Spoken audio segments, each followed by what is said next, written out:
Hi, this is Brian Zipsey from Horse Racing Nation. We're here at Keeneland this morning where Nyquist had his first work. 5 furlongs, an easy breeze. He went 102 and 3/5. Everybody was happy with the work. We talked to Doug O'Neill briefly. Doug was happy with the work. Everything looks good so far. No turned hairs in the Nyquist camp. I asked him a little bit about I'll Have Another in the comparison to his Kentucky Derby and Preakness winner. Let's take a look. It went great. He's cooling out super, so very happy.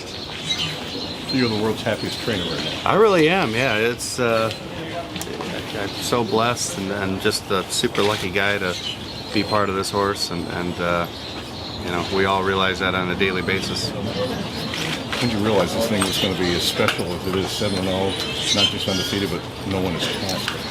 Wow, I think probably here last year in the Breeders' Cup Juvenile, when he did that, I realized that some extra special things could happen with this guy. And were you probably as excited then as you were with I'll Have Another? I mean, how did that go in your spectrum of things? You know, this guy's unique in the fact that he was just such a brilliant 2-year-old, where I'll Have Another kind of struggled through his 2-year-old campaign, and you know, this guy's been obviously being undefeated, and he just hasn't done anything wrong and just keeps amazing us on a daily basis. And every place you go, he likes every track.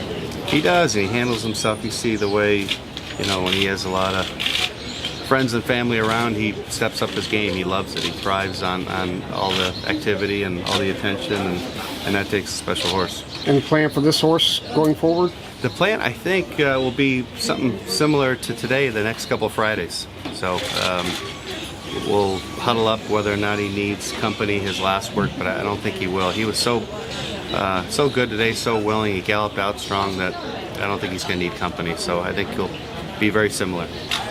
The distance question is one that maybe the only one that still crops up with him. Do you feel like he's answered that, considering that, you know, I said he's been in races where he's lost ground, you know, he's had to travel a fair amount. Do you feel like he's shown enough stamina at this stage? I think he has, yeah. He hasn't done anything wrong, and so, yeah, I don't think, but none of them have gone a mile and a quarter yet, so it's a question for all of us. But I thought what he did in the Breeders' Cup, you know, kind of getting banged out of the gate, being wide on both turns, and winning the way he did, showed a lot. So I don't think that'll be a problem. Jude was telling me the way you've trained him to stretch him out a little bit was to emphasize the fact that you'll be able to get the mile and a quarter. And who told you that? Jude. Jude Feld? Yeah. That's it's something that I think it really helps. But you know, if you got a horse who can't go a mile and a quarter, you could work them 3 miles and they're not going to go a mile and a quarter. So he's a special horse, and I think we're just trying to keep him happy and, you know, mentally sound, physically sound, and just keep him moving the right way. Reflecting back on the Florida Derby, that point there where Mohaymen kind of came to him on the turn and your horse just kind of smacked him back and spurted away.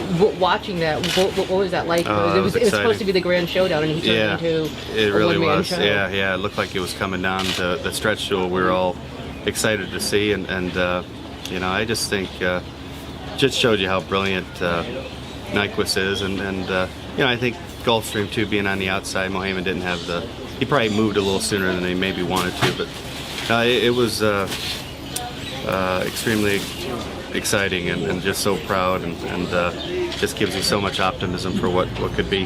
When do you plan to ship him to Churchill? I think probably Saturday, probably a week out, 6 or 7 days out. I'll huddle up with Paul Radham and the whole team and put a plan together. Yeah. At this point, he's doing great. How does he compare to I'll Have Another at the same point 4 years ago? You know, at this point, he's ahead of I'll Have Another. You know, it's hard to say that because I'll Have Another won a Derby and a Preakness. Yeah. So, but as far as mentally and physically, you know, he's had an undefeated 2-year-old season. Whoop, come out here.